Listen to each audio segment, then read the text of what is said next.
Depuis plusieurs mois déjà, le consommateur malien fait face à une augmentation sans précédent du prix des denrées alimentaires.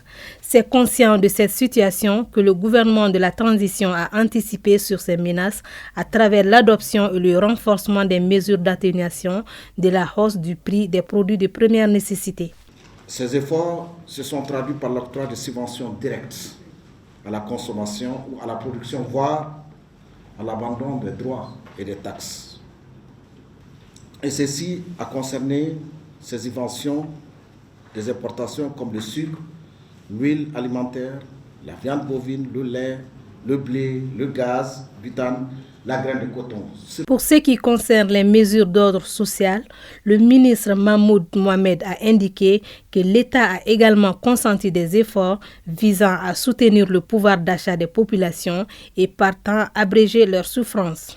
Il s'agit notamment de l'harmonisation de la grille salariale, les transferts monétaires aux couches défavorisées, des distributions gratuites de médicaments, de nourriture et d'aliments bétail, de soutien aux entreprises affectées par la Covid-19, l'abandon de la TVA à la consommation de l'eau et de l'électricité pour les tranches sociales.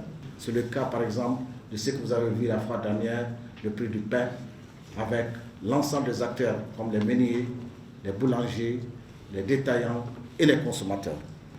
Le pain le prix est resté inchangé, même si la dernière fois, il y avait une partie du syndicat qui n'était pas très content, qui a décidé de partir à une grève illimitée. Nous nous sommes entendus. Afin de veiller au respect des prix conventionnels et lutter contre la spéculation, le ministre dira que les structures techniques de son département ont accentué la surveillance des marchés. Il ne suffit pas seulement pour nous de fixer des prix plafonds, de subventionner. On a aussi l'obligation de surveiller, de contrôler les prix qui sont faits sur les marchés.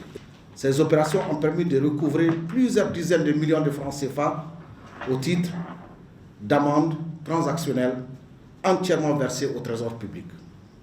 Cette conférence de presse était l'occasion pour le conférencier de rappeler à l'opinion que le gouvernement du Mali a marqué son accord pour la réduction de 50% de la base taxable à l'importation de 300 000 tonnes de riz, 60 000 tonnes de sucre et 30 000 tonnes d'huile alimentaire.